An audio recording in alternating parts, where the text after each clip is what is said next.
Hey welcome back to new vlog. It's my first time जब मैंने professional makeup सीखने के बाद एक फ़र्स्ट मेकअप व्लॉग बना रही हूँ जिसमें मैं आपको ब्लैक स्मोकी आइज़ करके दिखाऊंगी।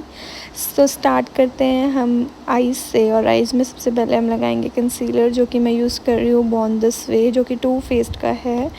सबसे पहले अपनी आइज़ पे इस तरह से कम्प्लीटली आपको कंसीलर लगाना है। So as you guys know कि मैंने रिसेंटली मेकअप सीखा है प्रोफेशनली, और मैंने अपना करना भी स्टार्ट किया है प्रोफेशनल मेकअप। तो मैंने सोचा क्यों ना थोड़े से व्लॉग्स भी डाले जाएँ मेकअप के रिलेटेड। तो ये मेरा फ़र्स्ट मेकअप ट्यूटोरियल होगा यूट्यूब पे। आफ्टर कंसीलर मैंने के ब्यूटी का कॉम्पैक्ट लेके उसको सेट कर दिया, और उसके बाद मैं रिकॉर्ड की जो स्मजिंग वाला काजल होता है वो यूज़ कर रही हूँ अपने आईलिड के ऊपर। और आपको स्मोकी आइज़ में सबसे पहली स्टेप जो होता है यही होता है कि आपको एक मोटी सी लाइन बनानी है इस स्मजिंग काजल के साथ। देन स्मजिंग ब्रश लेके उसको अच्छे से स्मज कर देना है अपनी पूरी आईलिड पे। लाइक हाफ तक तो आपको पहुंच ही जाना है ब्लैक को करते करते। और उसके बाद मैं ले रही हूँ फॉरएवर 52 की ही आई शेडो पैलेट, और उसमें से मैं ले रही हूँ ब्लैक कलर। ब्लैक कलर से मैं ये जो हमने जहाँ पे काजल लगाया है उसके ऊपर ऊपर लगाना है, और थोड़ा सा ऊपर ब्लेंड करते करते जाएंगे हम। देन उसके बाद जहाँ पे हम ब्लैक ख़त्म कर रहे हैं वहाँ से मैं ब्राउन कलर लेके थोड़ा सा आपस में दोनों कलर्स को ब्लेंड करूँगी ताकि एक ग्रेडिंग इफ़ेक्ट आए। और इसके बाद इससे भी एक लाइटर शेड लेके उससे ऊपर मैं ग्रेडिंग इफ़ेक्ट क्रिएट करूँगी। उसके बाद बारी आती है लाइनर लगाने की, जो कि मैं यूज़ कर रही हूँ रिकोट का jail liner. And applying it with liner brush, जो कि मेरी बेली के ब्रशेज़ में यूज़ कर रही हूँ उसमें अवेलेबल है, और भी काफ़ी सारे ब्रांड्स में हैं, but Bailey is like affordable one. As a beginner मैंने यही लिया। देन उसके बाद फॉरएवर 52 की जो ग्लिटर है, इसके आपको किसी भी प्रोडक्ट का अगर शेड नंबर मुझसे चाहिए तो आप मुझे कमेंट्स में पूछ लेना। मैं बस ब्रांड्स के नाम बता रही हूँ, शेड नंबर वगैरह आप मुझे कमेंट्स में पूछ लेना। और जो भी अनवांटेड ग्लिटर होगी वो आप ऐसे स्पूली के साथ उतार सकते हो। देन मैं ले रही हूँ मार्स की पैलेट, उसमें से जो मैं ये हाइलाइटर है वो लगा रही हूँ अपने ब्राउ बोन पे। इससे एक अच्छा इफेक्ट आता है, और सेम ही शेड को मैं इनर कॉर्नर पे भी लगाऊंगी। 70% आइज़ हमारी हो गई है। अब हम आते हैं बेस में। बेस स्टार्ट करने से पहले मैं वेट वाइप से अपना फेस अच्छे से क्लीन कर रही हूँ। जो भी ग्लिटर गिरी है या फिर जो डस्ट रही है वो सारा प्रॉपरली क्लीन कर रही हूँ। और फेस क्लीन करने के बाद आई एम यूजिंग रिकोट का रोज़ वाटर। इसको अच्छे से स्प्रे करूँगी अपने फेस में, और उसके बाद मैं अप्लाई करूँगी मॉइस्चराइज़र, जो कि है बायोडर्मा का। लेकिन आपको ये ध्यान रखना है, आपको जो स्टेप्स हैं टोनिंग मॉइस्चराइजिंग वगैरह की, इनके बीच में आपको गैप देना है ताकि जो प्रोडक्ट है आपका अच्छे से अब्जॉर्ब होता रहे। तो जब तक पहला प्रोडक्ट सूखे ना दूसरा अप्लाई मत करिएगा। मैं रिकोट का यूज़ कर रही हूँ प्राइमर, और प्राइमर मैं वहीं पे लगाती हूँ जहाँ पे पोर्स हो, पूरे फेस पे मैं नहीं लगाती हूँ। सो आप भी इस तरह से सिर्फ वहाँ प्राइमर लगाएं जहाँ पे आपको नीड है। देन आई एम अप्लाइंग एलेगल का ऑरेंज करेक्टर। आपको ये ट्रे में लेना है। अगर आप क्लाइंट्स करते हो, अपने करते हो, तो आप डायरेक्ट लगा सकते हो सारे प्रोडक्ट्स। तो आपको ऑरेंज करेक्टर बहुत कम कम लगाना है। यहाँ पे मुझसे ज़्यादा लग गया है, बट आपको इतना ज़्यादा नहीं लगाना है क्योंकि उतनी ही दिक्कत आएगी बाद में आपको इसको हाइड करने में। तो उसके बाद फॉरएवर 52 का मैं ले रही हूँ डार्क कलर का एक कंसीलर का शेड। तो इसको भी ट्रे पे लूँगी, देन अपने फेस पे लगाऊँगी। उसके बाद जो है हमारा ये कंसील हो जाएगा। देन उसके बाद बारी आएगी फाउंडेशन की, बट क्योंकि मुझसे ऑरेंज करेक्टर ज़्यादा लग गया हुआ है, वैसे तो सारी जगहों पे लगाना है क्योंकि मेरे टैनिंग बहुत ज़्यादा हुई हुई है, बट थोड़ा शेड मुझे पीछी सा रखना था, बट ऑरेंज हो गया तो मुझे ज़्यादा टाइम लग रहा है उतना ही इसको कंसील करने में। उसके बाद मैंने ये न्यू मंगवाया है टू फेस्ड का फाउंडेशन। मैं 1 बाय 1 सारे फाउंडेशन जो ब्रांड्स हैं ट्राई कर रही हूँ। फॉरएवर 52 मेरा डन है, मैक भी डन है, और अब मैंने टू फेस्ड का मंगाया है। नेक्स्ट मैं मंगवाऊँगी नार्स का। देन मैं ट्रे पे लूँगी अपना फाउंडेशन। मैंने दो शेड्स को मिक्स करके ये फाउंडेशन बनाया है, जो कि मेरे स्किन पे सूट एकदम शेड जा रहा है। तो दोनों मिक्स करने के बाद मैं फाउंडेशन लगा रही हूँ, और अच्छे से पहले मैं अप्लाई करूँगी और देन ब्लेंड करूँगी। सो इन दोनों को मैंने मिक्स करके ये अपना शेड बनाया है। आप कमेंट्स में मुझसे इनके शेड नेम पूछ लेना। उसके बाद मैं हाइलाइटिंग के लिए कंसीलर यूज़ कर रही हूँ टू फेस्ड का। इसका भी शेड आपको कमेंट में पता लग जाएगा अगर आप मुझसे पूछोगे तो। उसके बाद आप देख लो कि मैं अपना हाइलाइटिंग कंसीलर कहाँ कहाँ पे अप्लाई करती हूँ। एक तो अंडर आई हो गई, नोज़ का सेंटर हो गया, chin area, centre of forehead, then हमारा ये area. And if you are wondering कि अभी तो मैंने वॉन्ड डायरेक्ट अपने फेस पे लगा दिया है, तो ये जो कंसीलर है ये मेरे पर्सनल यूज़ के लिए मैंने लिया हुआ है। दैट्स वाई मैंने डायरेक्ट वॉन्ड यूज़ किया। अगर ये मेरे क्लाइंट वाला वॉन्ड होता तो मैं पहले ट्रे पे लेती। देन इस तरह से मैं इसको अच्छे से ब्लेंड कर लूँगी। देन रिकोट के ट्रांसलूसेंट पाउडर के साथ मैं अपनी पाउडर सेटिंग कर दूँगी।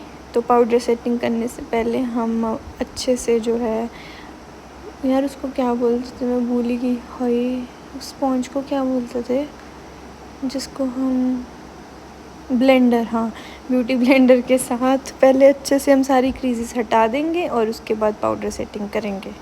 ओके, सो ये पॉइंट होता है जब हमें अपना फेस बहुत ही चिट्टा चिट्टा लगने लग जाता है और ऐसा लगता है शायद हमने कोई गलती कर दी है मेकअप में। बट डोंट वरी, ये आपका प्लेन कैनवस बन गया। अब आपको इसमें रंग भरने हैं। तो मैं मार्स के पैलेट से ले रही हूँ ब्लशर, और आप देखना ब्लशर ऐड करते ही दोनों साइड्स में फ़र्क दिखेगा। थोड़ा ऐसे लगेगा लाश में जान आ गई।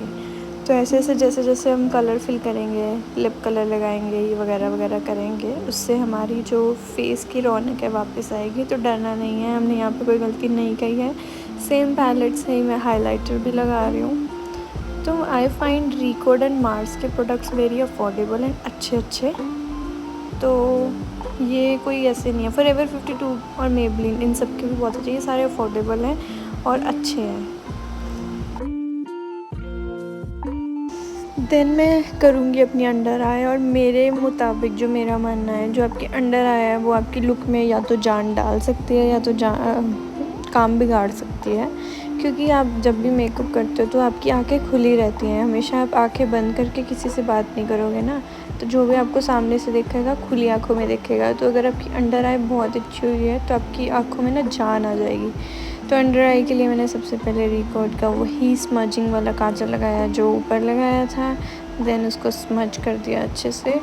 देन जो है अपना लाइटर शेड लेके मैंने नीचे से इसको अच्छे से और अच्छे से स्मज कर दिया।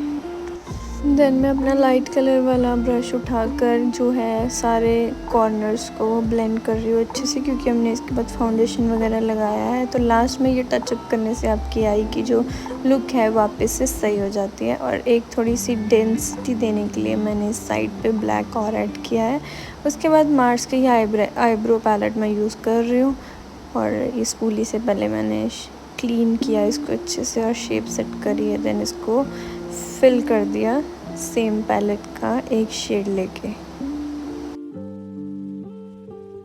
और अब बारी है आईलैशेस की। आईलैशेस तो आपकी आंखों में जान डाल देती है। मेरी प्रॉब्लम ये है कि जब मुझे अपने खुद की लैशेस लगानी होती है तो मुझे बहुत दिक्कत आती है, लेकिन जब मैं किसी दूसरे की लगाती हूँ तो इजीली लग जाती है। बट कई बार मेरा लक साथ में होता है कि एक ही बार में अच्छे से लग जाती है मेरे खुद पे भी। तो लैशअप की ही लैशेस हैं और ग्लू भी उसी की है। देन आपको ग्लू लगा के सबसे पहले सेंटर में इसको प्लेस करना है। सेंटर में प्लेस करके आपको दोनों साइड्स को एक एक करके प्लेस कर देना है, और आँख बंद करके खोल के देखना है कि कहीं से भी ग्लू चिपक तो नहीं रही है। तो बस अपनी लगाते हुए मुझे थोड़ा टाइम लगता है, जब दूसरे की लगाती हूँ तो 1 सेकंड में मेरी लाश लग जाती है। एंड लुक, एक लाश लगाने से कितनी जान आ जाती है इसमें। दोनों साइड देख लो आप, कितनी प्यारी लग रही है लाश वाली साइड। अभी तो लिप पर भी लगना है, उससे और बेटर हो जाएगी। सो लैशेस लगाने के बाद मैं लगाऊंगी लिप कलर, और ये मैंने 3 मंगवाए थे लिप कलर्स फ्रॉम चामसी मिलानो, एंड मुझे ये 1000 के अंदर तीनों मिल गए हैं क्योंकि सेल लगी हुई थी। तो सबसे पहले लिप लाइन करूँगी मैं रिकोड के इस लिप लाइनर के साथ। आज मैंने सोचा है थोड़े कंटोर्ड लिप्स जो आजकल ट्रेंड में है उसको ट्राई करके देखती हूँ। तो जब लिप लाइन हो जाए, ओह माय गॉड कितनी अच्छी से लिप लाइन हुआ है ना, कितनी अच्छी शेप आ रही है। नाउ आई नो ये इतने ट्रेंड में क्यों है, जान डाल देते हैं लुक में। और उसके बाद जो मेरा लिप कलर है जो मैंने न्यू मंगवाए हैं, जिसमें से एक मैं ट्राई कर चुकी हूँ और दूसरा भी ट्राई कर रही हूँ। एक रह गया, वो मैं नेक्स्ट लुक में ट्राई करूँगी। एंड लुक, जैसे ही मैंने पहला स्ट्रोक लगाया मुझे पता लग गया कि मेरी नई फेवरेट लिपस्टिक मुझे मिल गई है। लुक कितना प्यारा कलर है। अगर आपको शेड नेम जानना है तो मुझे कमेंट्स में पूछना, मैं बता दूँगी। और मुझे ये लिप कलर बहुत ही ज़्यादा अच्छा लग रहा है। इसने मेरी पूरी लुक को ही चेंज कर दिया, एकदम जान डाल दी है। और मुझे पता है अभी तक मैं जान 100 बार बोल चुकी होंगी। देन फाइनली हम लगाएंगे मस्कारा, जो कि है मेरा मेबेलिन कॉलोसल मस्कारा। तो इसको हम अच्छे से लगा देंगे। यहाँ पे मेरे पास अभी मिरर नहीं था, नहीं तो मस्कारा मैं ऊपर से लैशेस के ऊपर अपनी फिंगर रख के लगाती हूँ ताकि ऊपर ना लग जाए। तो अभी मैं अच्छे से नहीं लगा रही हूँ ऊपर वाले लैशेस पे, क्योंकि मुझे मिरर पकड़ना भी है। देन आप लास्ट में वेट वाइप लेके जो भी आगे आपके बालों पे फाउंडेशन लगा है उसको ज़रूर रिमूव करिएगा। अगर आप शूट वगैरह कर रहे हो तो बहुत बुरा दिखता है। वैसे भी आपके क्लाइंट्स के ऊपर भी ऐसे नहीं हो। वैसे अगर क्लाइंट्स आते हैं तो हम प्रॉपर हेयर वगैरह कर रहे होते हैं तो वो सब चीज़ों पे ध्यान रहता है, लेकिन शूट के टाइम हम कई बार भूल जाते हैं, तो ध्यान रखना। मैंने लगाया अर्बन डीके का ये सेटिंग स्प्रे, जिससे मेरा मेकअप टिका रहे। और ये मेकअप लुक मुझे तो बहुत पसंद आई। आप लोग मुझे बताना आप लोगों को कैसी लगी, मुझे नीचे कमेंट्स में ज़रूर बताना आपको लुक में क्या सबसे अच्छा लगा और लुक कैसी लगी ओवरऑल भी। तो लुक तो मेरी हो गई। अब मैं आपको बता दूँ, ये मैंने मेकअप लुक करी है अपने एक शूट के लिए, जिसमें मैं पहनने वाली हूँ 3 ड्रेसेस। तो let me show you all 3। सो मेरी पहली लुक थी कुछ इस तरह की, एंड मैंने रील बनानी थी जिसमें मेरी 3 लुक्स थी। जो सेकंड ये वाली है, ऑल आउटफिट्स जो थी ब्लैक कलर की। तो ये मेरी फेवरेट लुक थी, साड़ी में बहुत अच्छी लग रही थी मैं। आप भी मुझे कमेंट्स में बता देना और सब्सक्राइब कर देना।